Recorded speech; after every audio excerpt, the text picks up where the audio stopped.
And behold, a man of God came out of Judah by the word of the Lord to Bethel. Jeroboam was standing by the altar to make offerings.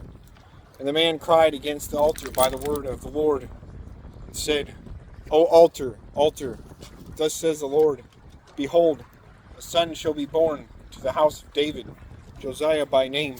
And he shall sacrifice to you the priests on high places, who make offerings on you, and human bones shall be burned on you.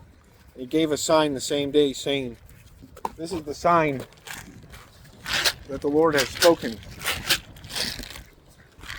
Behold, the altar shall be torn down, and the ashes that are on it shall be poured out.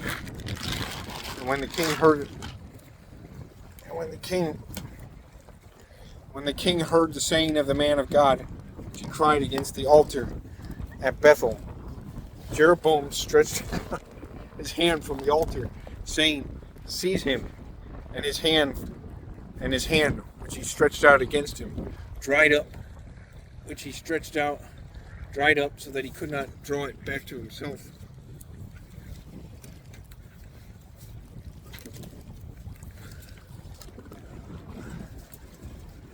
The altar also was torn down, and the ashes poured out from the altar, according to the sign that the man of God had given by the word of the Lord. And the king said to the man of God, Entreat now the favor of the Lord of God, and pray for me, that my hand may be restored to me. And the man of God entreated the Lord, and the king's hand was restored to him, and became as it was before. And the king said to the man of God, Come home with me, and refresh yourself, and I will give you a reward. And the man of God said to the king, If you give me half your house, I will not go in with you, and I will not eat the bread or drink water in this place. For so was it commanded me by the word of the Lord, saying, You shall neither eat bread, nor drink water, or return by the way that you came. So he went another way, and did not return by the way that he came to Bethel. Now an old prophet lived in Bethel, and his son came and told him all that the man of God had done that day in Bethel. They also told to their father the words that he had spoken to the king. And their father said to them, Which way did he go? And his sons showed him the way that the man of God who came from Judah had gone. And he said to his sons, Saddle the donkey for me. So they saddled the donkey for him and mounted it.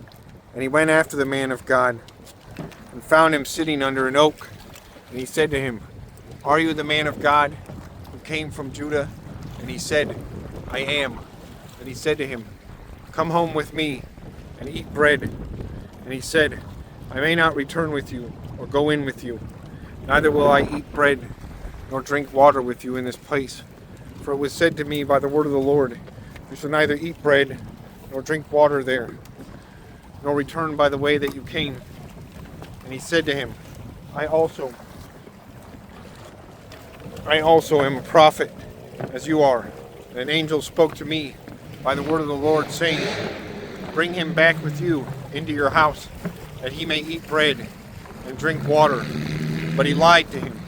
So he went back with him and ate bread in his house and drank water. And as they sat at the table, the word of the Lord came to the prophet who had brought him back. And he cried to the man of God who came from Judah, Thus says the Lord, because you have disobeyed the word of the Lord, and have not kept the command that the Lord your God commanded you, but have come back and have eaten bread and drunk water in the place of which he said to you, Eat no bread and drink no water. Your body shall not come to the tomb of your fathers. And after he had eaten and drunk, he saddled the donkey for the prophet whom he had brought back. And as he went away, a lion met him on the road and killed him. And his body was thrown in the road, and the donkey stood beside it. The lion also stood beside the body. And behold, men passed by and saw the body thrown in the road, and the lion standing by the body. And they came and told it to the city where the old prophet lived. And when the prophet who had brought him back from the way heard of it, he said, If this is the man of God who disobeyed the word of the Lord, therefore the Lord has given him to the lion, which has torn him and killed him, according to the word that the Lord spoke him. And he said to his sons, Saddle the donkey for me. And they saddled it. And they went and found his body thrown in the road, and the donkey and the lion standing beside the body. The lion had not eaten the body or torn the donkey. And the prophet took up the body of the man of God and laid it on the donkey and brought it back to the city to mourn and to bury him. And he laid the body in his own grave. And they mourned over him, saying, Alas, my brother. And after he had buried him, he said to his sons, When I die, bury me in the grave in which the man of God is buried. Lay my bones beside his bones. For the saying that he called out by the word of the Lord against the altar in Bethel, against all the houses of the high places that are in the cities of Samaria, shall surely come to pass. After this thing, Jeroboam did not turn from his evil way, but made priests for the high places again, from among the people. And any who would, he ordained to be priests of the high places. And this thing became sin to the house of Jeroboam, so as to cut it off and destroy it from the face of the earth.